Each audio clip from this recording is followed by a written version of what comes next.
Bom, então, bom dia a todos e todas.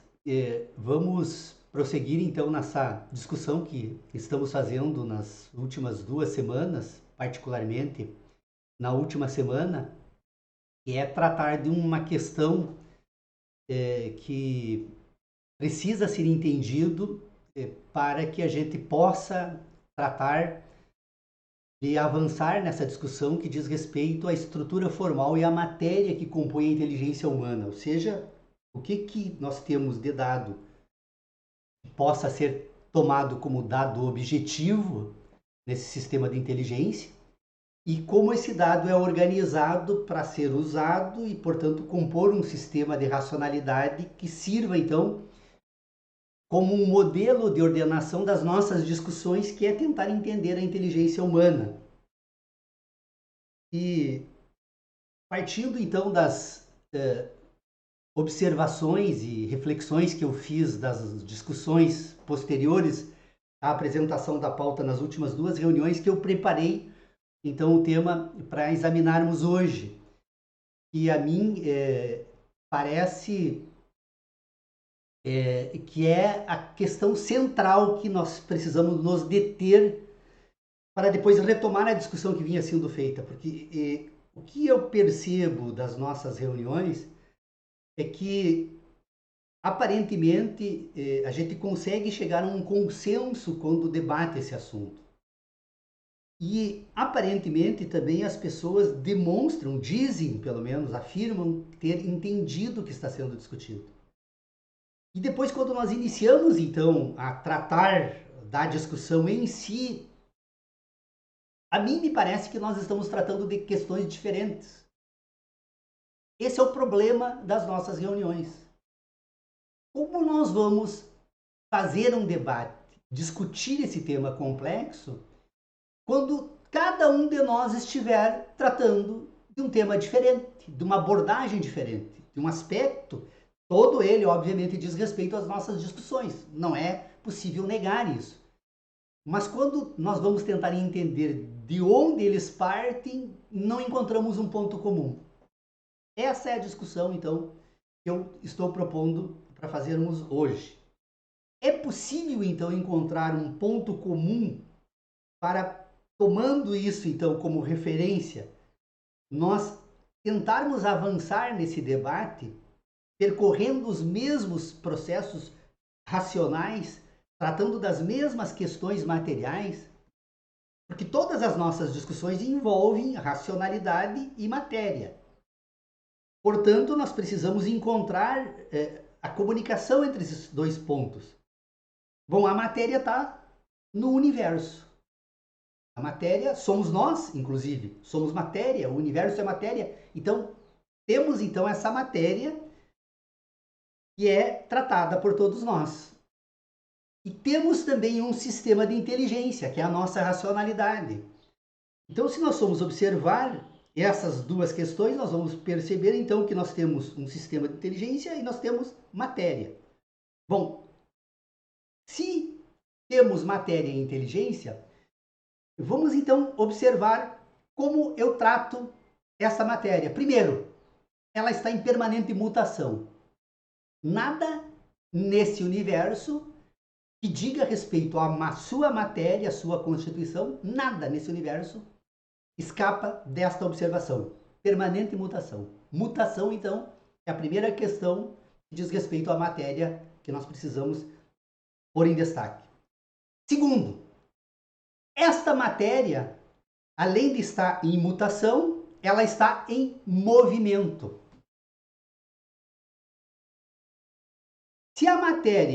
Se nós temos a matéria, se ela está em mutação e ela está em movimento, nós poderíamos dizer então que o universo é matéria em mutação e permanente movimento no espaço. Penso que nenhum de nós aqui vai discordar disso. E podemos então, quando tratamos aquilo que diz respeito ao universo que está presente nesse sistema de inteligência, eu acho que nenhum de nós vai discordar que este universo é matéria, é mutação e é movimento.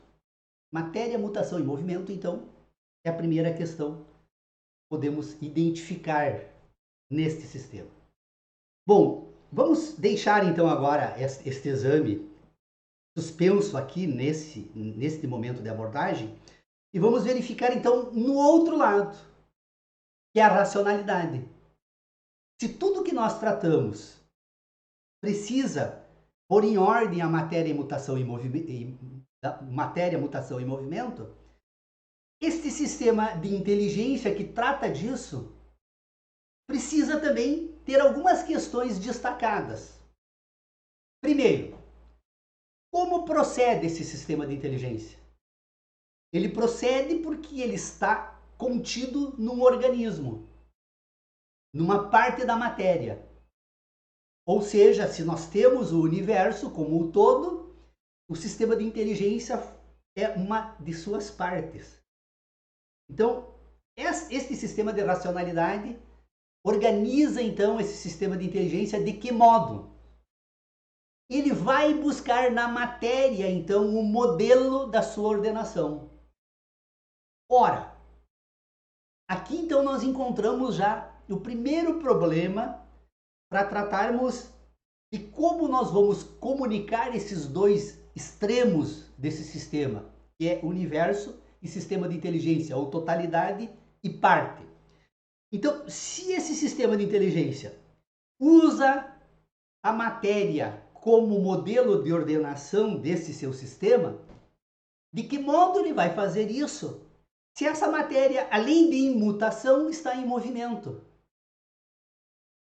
Ora, se a matéria está em mutação e também em movimento, nós vamos ter que aceitar para tentar encontrar esta comunicação com um mínimo de estabilidade, consequência entre aquilo que a relação racional estabelece e que aquilo que essa matéria em mutação também oferece. Então nós vamos ter que encontrar um critério. Primeiro, nós vamos ordenar a matéria. Bom, se essa matéria está em permanente mutação e movimento, então a primeira questão que diz respeito a essa ordenação precisa ser pautada pelo movimento. Precisamos encontrar critérios para tratar deste movimento no espaço da matéria.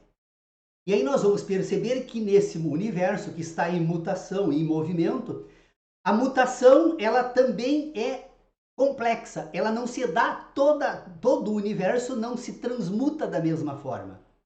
Cada uma de suas partes se transmuta de forma diferente.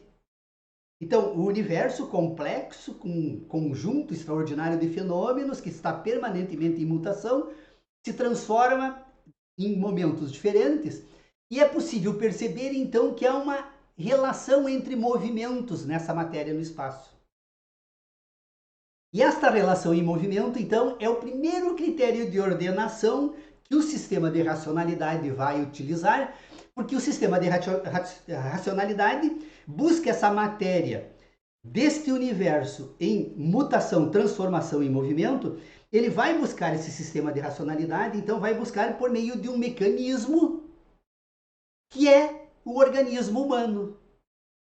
O organismo humano, então, que nós precisamos tratar ele destacando as seguintes questões. Primeiro, este organismo é dotado de instruções no seu sistema de inteligência natural, que ele herda enquanto organismo. Ele é dotado de duas instruções fundamentais, das quais ele depende, inclusive, para continuar sendo organismo. Primeiro, ele precisa estar permanentemente em reprodução. Desde a fecundação até a morte humana do organismo humano, nós vamos perceber que ele se transforma, evolui e avança nesse processo biológico que constitui o sistema de inteligência, porque ele está permanentemente reproduzindo partes de si mesmo, constituindo sistemas que vão compor este complexo de inteligência. E essa transformação, então, produz o organismo humano por meio dessa instrução vital. A segunda instrução vital, que vem contido, inclusive por herança, que vem já das ancestralidades deste organismo, vem contido um sistema de inteligência natural, então, que vai ensiná-lo a proceder nesta natureza e se transformar, inclusive, como matéria, de modo a se adaptar ao meio onde ele está presente e sobreviver a qualquer custo. Então, este organismo está com essas duas instruções que estão voltadas para dentro de si mesmo. E esse organismo também agora é dotado de canais, de meios de comunicação com a matéria desse universo em mutação e em movimento no espaço. Então, além dessas duas instruções voltadas para o sistema natural da inteligência, ele vai ter então canais de comunicação que são os seus sentidos. Então, este organismo vai buscar informações por meio da visão a respeito do movimento, da forma e da ordenação de cores deste universo que passam informações por meio de canais luminosos. E esse sistema de inteligência então vai pôr em ordem neste movimento no espaço. No espaço vai permitir constituir depois a ideia de tempo. Eu não sei se é necessário tratar hoje, mas eu vou trazer essa questão. Então, tem a visão, tem o olfato, tem o gosto, tem o tato, tem a audição. Ou seja, esse organismo é um sistema de inteligência, então, em que ele tem 5 sentidos que se comunicam com essa matéria do universo, que é matéria em mutação e em movimento. Então, ele tem 5 sentidos e tem 2 sentidos que buscam dessas informações uma série de instruções, né, que se voltam para dentro deste organismo. Então, nós temos um sistema de inteligência natural, orgânico, que se relaciona por meio de 7 sentidos, 5 buscando informações exógenas e duas produzindo relações endógenas.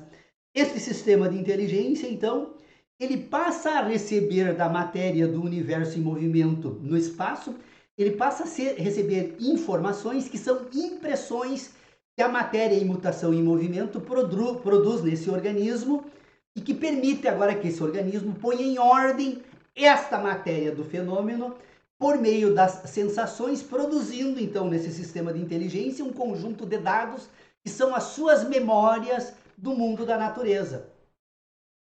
Então vocês percebam que a racionalidade humana, ela é parte de um sistema natural de inteligência que busca informações a partir dos sentidos da matéria do fenômeno que é impresso nesse organismo e que, com a ajuda de 2 mecanismos que é do seu sistema de inteligência natural, que permite que ele faça, que ele se reproduza permanentemente e que determina que ele deva buscar todas essas informações para se adaptar e sobreviver a qualquer custo enquanto espécie, nós temos então um sistema de inteligência natural em que o universo imprime nesse organismo por meio das sensações, ele ordena então este sistema por meio das relações entre as sensações endógenas e exógenas, e aí produz então uma síntese que vai compor um banco de dados, que é o sistema que ele vai utilizar como memórias, como verdades, como informações do mundo natural,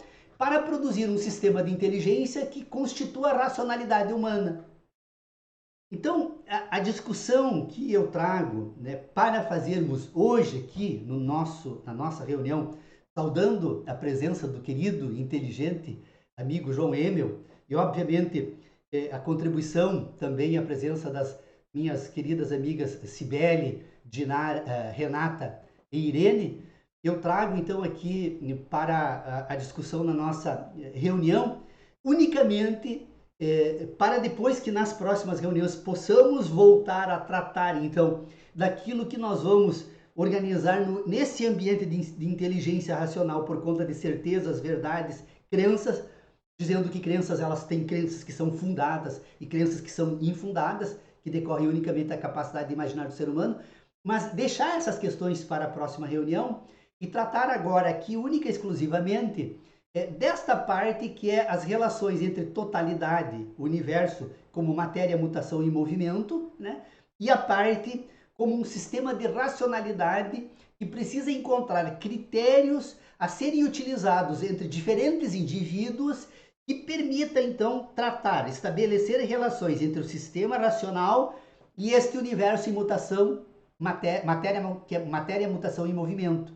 Se é possível então encontrarmos modos pelos quais possamos tratar estes temas em que a discussão coloque em evidência sempre, é o fundamento ideológico ou racional desta discussão, que a pessoa coloque sempre em destaque qual a matéria que ela está tratando e de que modo essa matéria com a qual ela está tratando coerentemente se relaciona com esse sistema de inteligência, de maneira a permitir que haja então a possibilidade de dizermos que esse sistema de racionalidade está relacionado a uma matéria e esse sistema de racionalidade tem um conjunto de relações que podem ser destacadas, identificadas e compartilhadas entre todos os participantes do debate, de modo a assegurarmos estarmos tratando dos mesmos temas. Então, desculpando ter me estendido nessa discussão, eu trago então aqui para o debate esta pauta.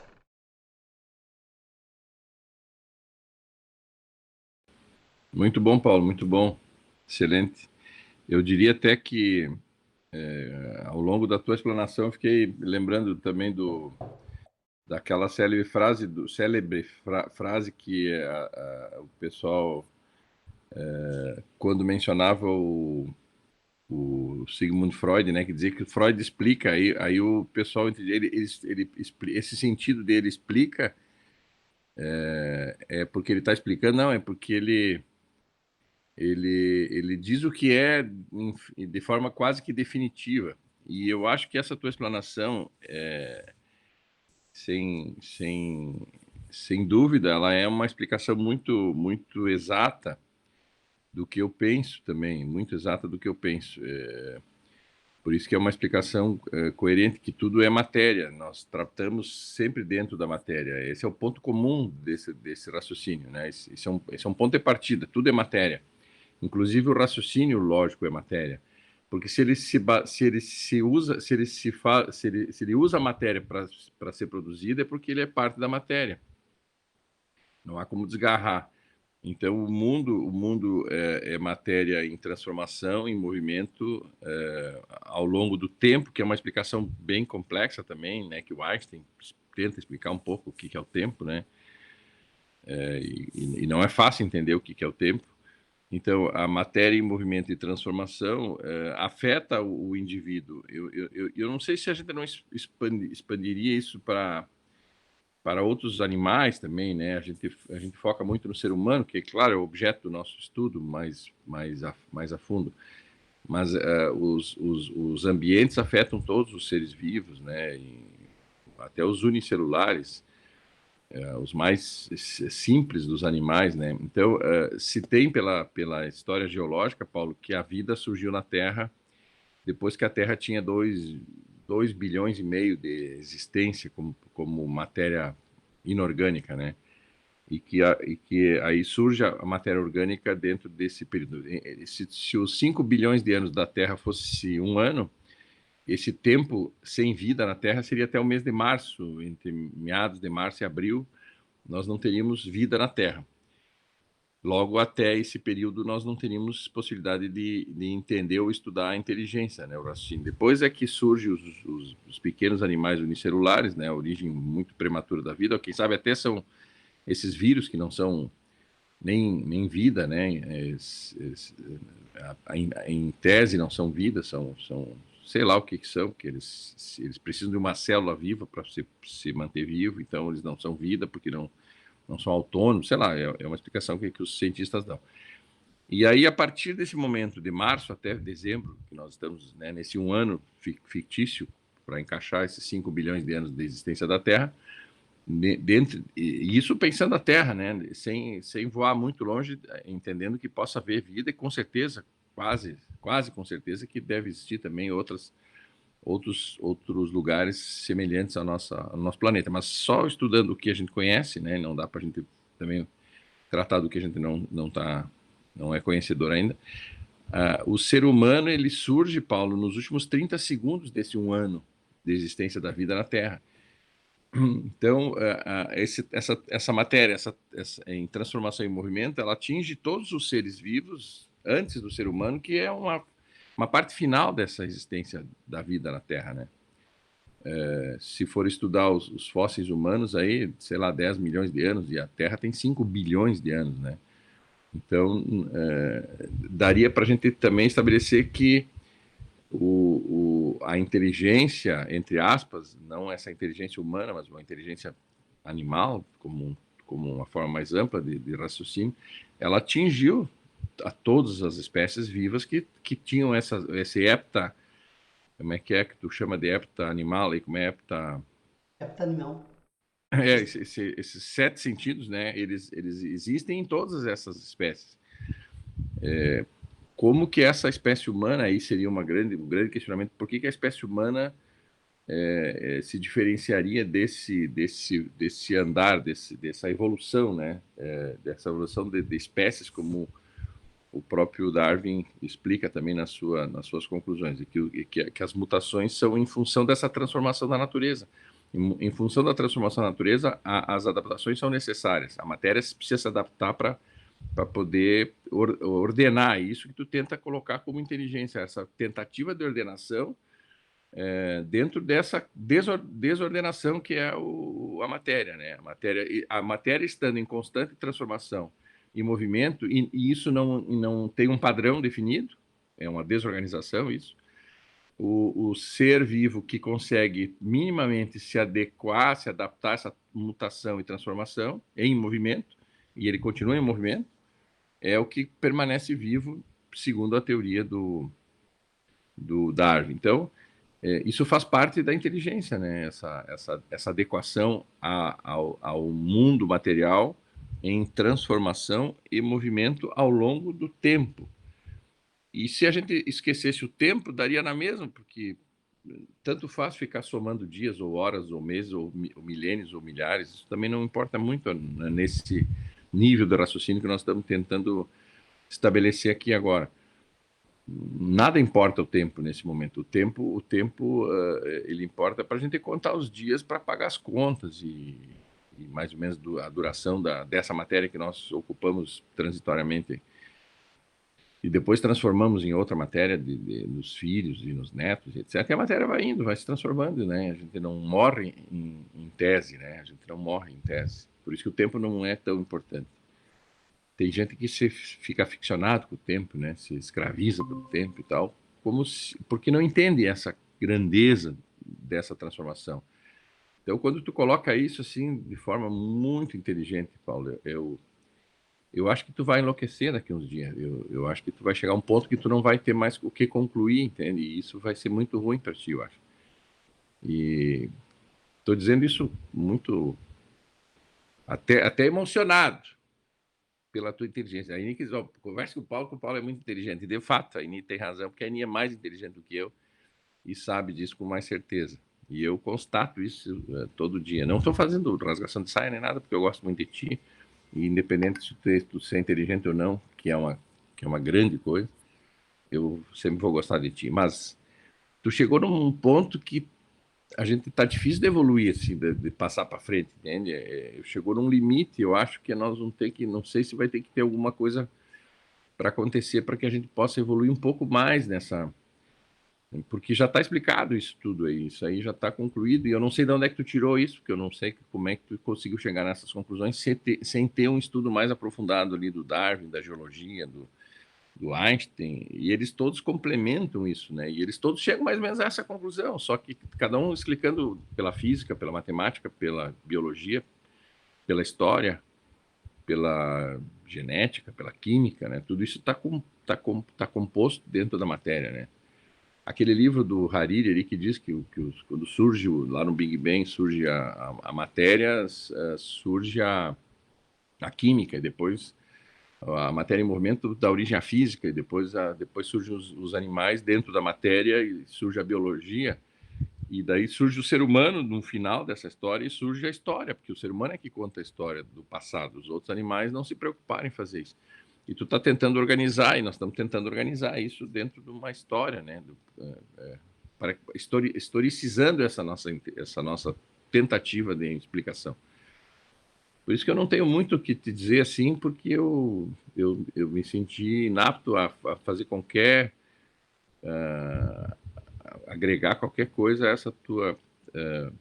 fantástica exposição de 18 minutos aí que precisa ser gravado para que seja expandido. Eu tenho passado para alguns amigos essas tuas intervenções, mesmo sem tu me autorizar, mas eu tenho cativado muitas pessoas nesse sentido, porque eles têm visões muito ideológicas, religiosas, tá? Eles não têm uma noção muito clara das coisas, então eles acreditam em qualquer coisa que possa chegar aos ouvidos deles, né? Eles não conseguem chegar a essa profundidade que nós estamos tentando estabelecer.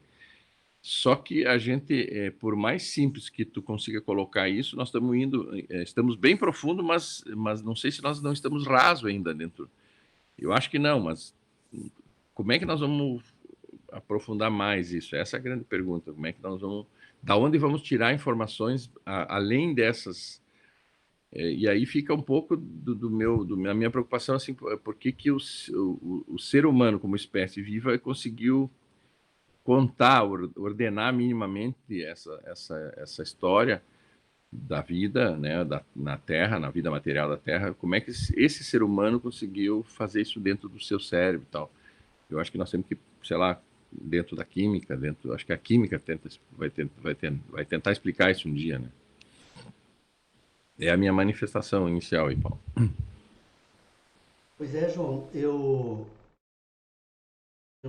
em primeiro lugar, obrigado pelas palavras, João. Tu sabe que tu é meu amigo do coração, e quanto eu te admiro, e quanto eu te quero bem. E eu não sei como, eu sei que não quando a gente fala com o coração, a gente fala assim o que realmente sente.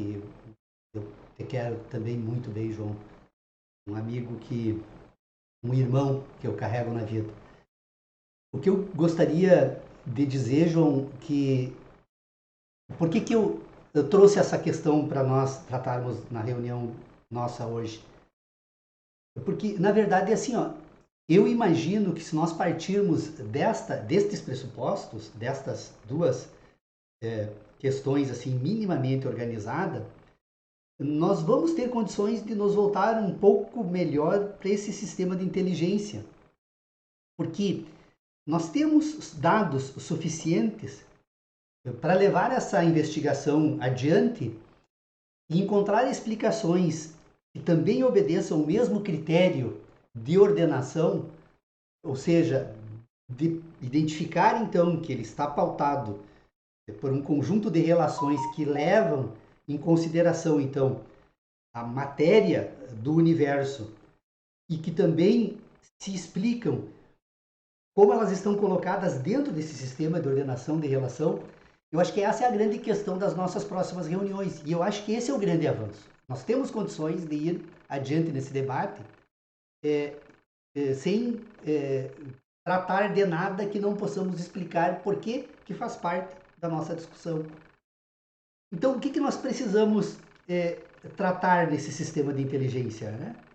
Primeiro, nós precisamos tratar que quando nós vamos organizar esse ambiente de debate, nós vamos encontrar um ser humano que já foi constituído neste sistema de inteligência e que, ao ser constituído nesse sistema de inteligência, ele não apenas estabeleceu relações diretamente com esse universo, que é matéria, mutação e movimento, mas também ele estabeleceu um sistema pautado por um conjunto de dados que os demais indivíduos que fazem parte desse ambiente da existência humana desenvolveram, produziram e são introduzidos durante esse processo de constituição humana, que é aquilo que nós chamamos de cultura ou de ideologia. Então, como seguir adiante nessa discussão? Como é que a gente poderia fazer esse debate, então, com um indivíduo que já vem formado? E mais, o processo que formou esse indivíduo, que constituiu esse indivíduo, neste sistema de inteligência, submeteu esse indivíduo de um modo tão avassalador que o indivíduo abriu mão das suas competências naturais para assumir então um sistema de inteligência que ele recebeu como herança cultural, que lhe foi imposto. Essa herança lhe foi imposta. Foi imposta porque ela vai partir então agora de um sistema de inteligência que desconsidera então essa ancestralidade humana, que comunica o ser humano organicamente com esse universo da sua própria existência. Esse sistema então faz com que ele abra mão desta ancestralidade para passar então a produzir um sistema de inteligência pautado, e aí você fala muito bem, a tua fala, João, eu não corrigiria, não tem uma divergência, chegamos assim a mais absoluta concordância.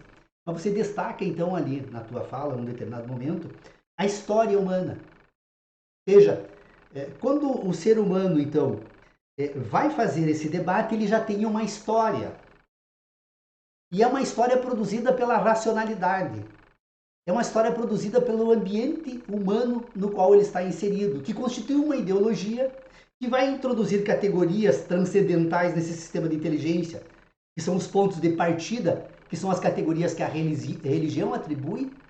A religião produz então um homem moral, um sistema moral no indivíduo, que está preocupado com aquilo que pensa e o resultado que os seus pensamentos poderão ter nesse universo que ele produziu. E é um indivíduo, então, que também foi submetido a adotar um certo comportamento que serve a esse agrupamento social, que vem pautado por um conjunto de ideologias políticas. Então, a dificuldade nossa no debate agora em diante é essa. É separarmos, então, agora nesse sistema de inteligência, como aquilo que esse indivíduo vai, então, fazer uso, que é, então, a sua racionalidade, separar nessa racionalidade aquilo que foi introduzido, então, pela moral, pela cultura religiosa, e também retirar deste ambiente aquilo que foi introduzido pela política para fazer que um indivíduo adotasse um determinado comportamento. Vai sobrar o que, então, neste primeiro exame? Tentar entender do que esse indivíduo trata nesse sistema de racionalidade quando ele falar das suas verdades. O que o indivíduo, então, deve tomar por conta das suas verdades neste sistema que tenta conectar racionalidade e matéria, ou seja, totalidade e parte, o homem e o universo. Ou seja, de que forma, então, neste sistema de racionalidade, esta inteligência orgânica produz algo que ela vai se guiar dizendo que são as suas verdades. Além disso, é necessário verificar como ela produz um outro ambiente de relacionamentos, que são o ambiente das suas certezas. Além disso, de verdade e certezas, esse indivíduo vai produzir um conjunto de crenças. Parte dessas crenças, elas conseguem apresentar, então, um conjunto de dados que são a matéria, então, as matérias que ela busca desse universo em mutação e movimento, e também estas crenças vão utilizar um sistema de relacionamentos. Então, nós vamos dizer que são crenças fundadas. A ciência da natureza é uma crença fundada.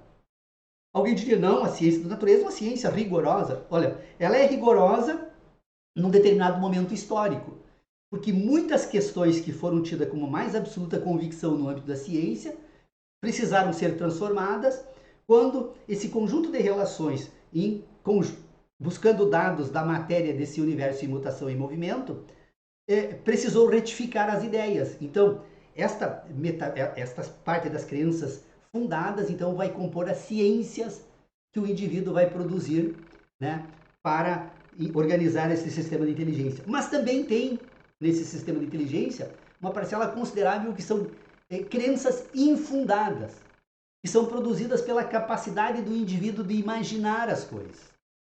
Ou seja, o indivíduo recebe informações do mundo da natureza por meio das sensações, ele toma as suas sensações como o mundo da natureza, usa isso como modelo, produz relações que não estão mais fundadas em matéria ou em sensações e passa a produzir, então, um conjunto de crenças infundadas. Então, as nossas próximas pautas poderiam ficar restritas, novamente, a esse tema. Primeiro, então, como esse sistema de inteligência produz verdades, como esse sistema de inteligência produz crenças, como essas crenças podem ser fundadas ou infundadas, como esse sistema, então, produz também um sistema de certezas. Estas são as questões que servem como ponto de partida Porque nós precisamos fazer um exercício, isso faz parte da nossa autolibertação, que se nós somos submetidos, nós somos sujeitos. Ao ser sujeito, nós nos submetemos a um sistema cultural produzido historicamente pela palavra. Então nós precisamos nos libertar desse sistema, declarar a nossa alforria, né, dessa escravidão e partirmos então do pressuposto de que nós vivemos num mundo que as ideias que nós temos do mundo em que vivemos não passam de uma invenção. Nós inventamos o mundo no qual nós vivemos. E, portanto, nós reconhecendo isso, isso não vai significar, como dizia meu querido amigo, que tanta falta faz, Dr. Pedro Osório do Nascimento, isso não vai significar que nós vamos nos jogar todos fora. Ele dizia, Paulo, mas eu não posso fazer isso, eu não posso reconhecer, jogar fora esse mundo inventado, porque quando eu faço isso, eu me jogo fora junto com ele. Mas é isso que nós temos que fazer. Isso não significa que nós vamos ficar absolutamente sem nada. Não. Nós vamos depois juntar esse mundo que jogamos fora em ordem, para saber o que nós efetivamente inventamos e o que efetivamente nós podemos tratar por conta daquilo que nós podemos apresentar, então, as nossas crenças fundadas. Esse universo jamais vai deixar de ser crenças para todos nós. Porque se nós tratamos das nossas sensações imaginando tratar do universo, e se esse universo é matéria, mutação e movimento, eu jamais vou encontrar o universo que eu construir no mundo das minhas ideias, porque quando eu chegar lá, por mais que eu tenha observado com a maior atenção do mundo, ele se transformou, não é mais o mesmo. Então é isso. Eu realmente, assim, ó, quero dizer que eu fico extremamente feliz de poder compartilhar com os amigos e amigas essas discussões. É um assunto assim que não significa absolutamente nada de anormal, além daquilo que qualquer um de nós teríamos condições de fazer. A única diferença, João, eu acho que pode ser, que exista então em relação a essas discussões entre todos nós, é que como eu me encantei, assim, me apaixonei perdidamente por este exame, eu penso ele o tempo todo. Eu, às vezes, acordo à noite e se eu me descuidar, eu perco o sono porque eu vou pensar sobre esses assuntos. Ou seja, tudo aquilo que nós precisamos aprender sobre o universo, nós não temos que buscar no universo, porque se esse universo é produto das nossas sensações, temos que buscar em nós mesmos. Então, o que nós temos que fazer é chegar à conclusão de que tudo que nós formos tratar a respeito desse tema não está em absolutamente nenhum outro livro que não seja nós mesmos.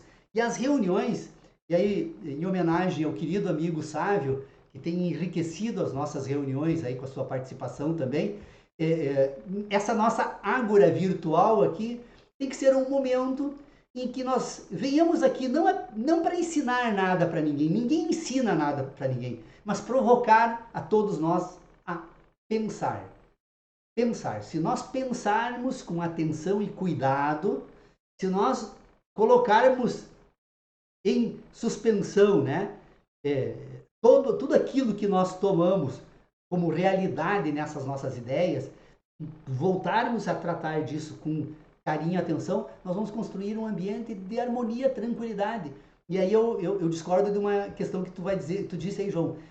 Jamais isso levará à loucura. Ao contrário, né, buscando, quem sabe, uma expressão emprestada aí do budismo, eu poderia dizer o contrário, que isso nos levará ao nirvana, porque vamos assumir-nos a todos na nossa plenitude como seres humanos autônomos, nos libertando destas amarras culturais que nos tornaram escravos e que muitas vezes faz com que a gente não perceba a nossa própria existência. Acho que assim, é o que eu gostaria de dizer aqui aos amigos e amigas, assim, para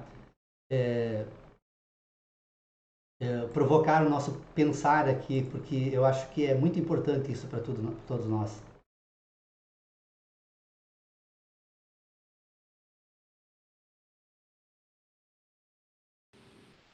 Falem as mulheres.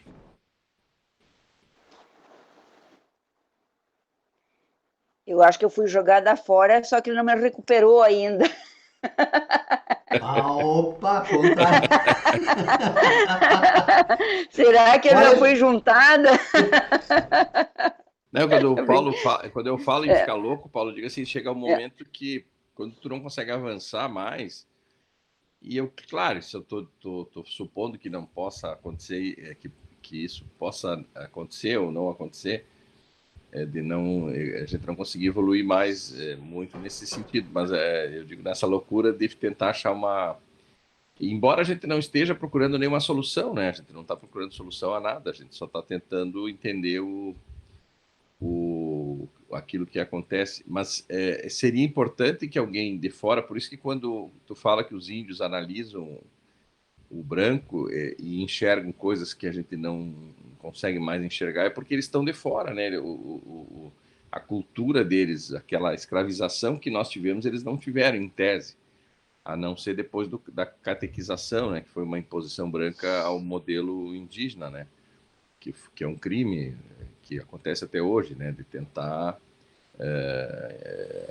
transformar o índio e a sua cultura, aquilo que ele transformou em inteligência, né, em algo padronizado, como se fosse todo mundo, o mundo todo fosse europeu, né?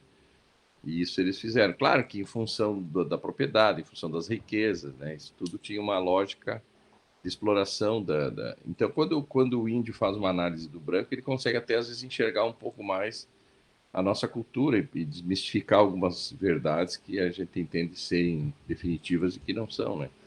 Nesse sentido, está certo. A gente, nesse debate, a gente tenta buscar conceitos e explicações, e que às vezes vão ser momentâneas, né, Paulo? Quando tu diz, por exemplo, que a pessoa tem que romper com aquilo que está posto para poder evoluir, né?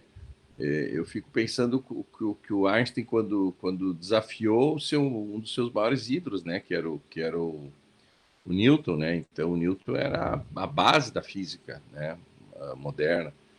E o Einstein disse: não, olha, essa história de que a matéria atrai a matéria na razão inversa do quadrado da distância, que é a lei de Newton, não é isso. O cara chegar a ponto de dizer que não é assim, uma coisa que fazia 500 anos que estava sendo dito que era assim, é um, é um passo, né? E ele teve que provar isso na academia, através de fórmulas matemáticas e constatações visuais, né? Através da eclipse do Sol e tal. Ele buscou, na matemática e nessas evidências, explicações para dizer que a matéria não é atraída, a matéria é empurrada, né? O peso da matéria empurra um lençol que ele chamou de tempo, né? Que é um lençol onde pousam todos os planetas e sobre esse lençol é que passa o tempo, né? E esse lençol está em constante movimento porque essas bolas materiais são empurradas para baixo, né? Em tese, que não tem baixo, não tem cima, né? Mas para algum ponto diferente do que ele está. Então essas explicações elas provam que às vezes toda essa cultura que nós trazemos e somos levados quase que ditatorialmente impostas a nós ao longo dos anos na escola, na igreja, na comunidade, na sociedade e agora nos meios sociais, isso tem que ser, em determinado momento, a abolição tem que acontecer para que a gente possa evoluir um pouco e dar um passo adiante nesse sentido, né? João, assim, ó, primeiro, só deixa eu fazer uma pequena observação, conclusão minha. Eu, obviamente, não.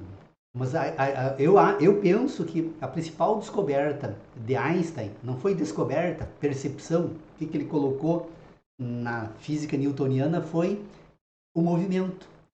Porque, e a consideração, como nós tratamos de todos os dados que dizem respeito ao universo com informações que são informações por onda eletromagnética ou luz, todas as informações que chegam às nossas sensações, elas precisam levar em consideração o tempo necessário para que essa matéria se propague no espaço entre a fonte que emitiu e a fonte que recebeu, né? Essas considerações que Einstein introduziu então na sua teoria, porque o universo de Newton era estático. Todos os dados que a física clássica utilizavam com relação ao universo, consideravam o universo num dado momento. Não levavam em consideração o fato de que o universo estava em permanente transformação, que é movimento no espaço, né? Então, quando Einstein traz para a física estas categorias e introduz isso como novas variáveis em todas as considerações da física, ele faz uma revolução, e realmente. Mas se nós formos, obviamente, longe de diminuir o trabalho de Einstein, foi algo relativamente simples, mas foi um modo diferente de observar o universo que produziu essa transformação. Então, o que eu estou dizendo aqui, talvez o que nós estejamos fazendo aqui também não significa uma grande revolução. Claro que quando eu falo em jogar fora, isso de certa forma nos choca. Eu tenho, inclusive, tratado com algumas pessoas, Paulo, não diz que nós inventamos o mundo, porque é difícil nós assumirmos essa ideia desse modo, mas é aquilo que realmente é. Não adianta eu tentar usar eufemismo aqui para tratar de algo que nós, se não considerarmos desse modo, nós não vamos considerar como ele realmente é. Tanto que as ideias que nós temos do mundo é aquelas parcelas do mundo que chegam às nossas sensações. O mundo é muito mais amplo do que isso para se resumir a um sistema de ideias que nós criamos como consolo para cumprir uma tarefa. E aí entra uma questão fundamental. E quando tu coloca essa questão, João, ela é muito importante. Infelizmente, é um assunto que ainda é difícil de trazer porque tem muito preconceito. Quando você fala em tratar de cultura indígena, imediatamente as pessoas tratam com desprezo tal que sequer você consegue dialogar sobre esse tema. Isso é uma arrogância terrível da sociedade civilizada, né? De imaginar que ela é melhor, mais avançada, mais evoluída do que as comunidades indígenas. Enquanto, na verdade, em certo sentido, é absolutamente o contrário. Então, o que nós temos? Qual é a diferença entre a racionalidade indígena e a nossa? Isso é um tesouro cultural que precisa ser resgatado urgentemente, porque vai estar se perdendo. Daqui a um pouco não temos mais nada disso para tratar diretamente como é possível hoje. O que muda entre eles? Muda que eles não têm história. As comunidades indígenas não estão preocupados em pensar e falar e dar relato e explicações sobre o universo que eles estão vivendo. As comunidades indígenas estão preocupadas em transmitir aquilo que eles estão sentindo. Então eles não são históricos, eles não têm historicidade, eles têm ancestralidade. Essa ancestralidade é produzida diretamente destas relações entre o sistema de inteligência e o universo. Existe algo mais avançado do que isso? De você se colocar em sintonia entre razão, matéria e forma? Entre aquilo que você sente e você pensa com aquilo, né, que você produz, então, como racionalidade para te guiar. Então, a diferença entre nós e as comunidades indígenas é que eles são ahistóricos. Tanto que, se for conversar com eles, eles não têm heróis, não têm santos, eles não têm absolutamente ninguém como referência, né, a não ser a ancestralidade mais presente, que são os pais ou avós que ainda estão vivos e houve contato pessoal e direto. Mas eles buscam daí a ancestralidade, as conexões que eles estabelecem com esse universo. Portanto, eles não precisam jogar nada fora. Se nós fôssemos falar sobre filosofia com eles, hoje, do modo que nós estamos tratando, não precisaria mais do que uma única conversa para resolver esses problemas que nós estamos há 14 anos tratando no grupo de estudos e não conseguimos resolver. Eu tenho absoluta convicção de que não haveria necessidade de mais do que uma única vez tratar desses temas com eles. E aí, então, eu sempre dizia e me perguntava, né? E felizmente estou conseguindo perceber isso agora, né? Eu sempre me perguntei, como seria um filósofo das nações, das comunidades indígenas? Temos aí, então, é só ouvir o Ailton Krenak. Quando Ailton Krenak fala sobre o ser humano, natureza, universo, razão humana, ele fala com absolutamente ordem, que dificilmente a gente vai encontrar qualquer questão para contrariar, objetar as ideias que ele apresenta.